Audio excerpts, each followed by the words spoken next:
ગુજરાત સરકારના નવા મંત્રી રીવાબા જાડેજાએ મંત્રી બન્યા બાદ જામનગર આવતા તેઓનું ભવ્ય સ્વાગત કરાયું।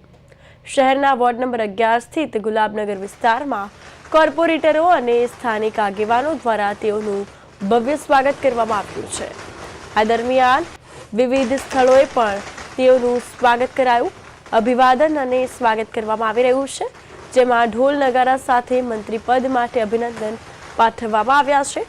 સ્વાગત દરમિયાન ફટાકડા ફોડી અને આતિશબાજી સાથે ઉત્સાહપૂર્ણ માહોલ સર્જાયો। કાર્યક્રમ દરમિયાન ભારતીય ક્રિકેટ ટીમના ખેલાડી રવિન્દ્ર જાડેજા પણ તેમની સાથે ઉપસ્થિત રહ્યા હતા।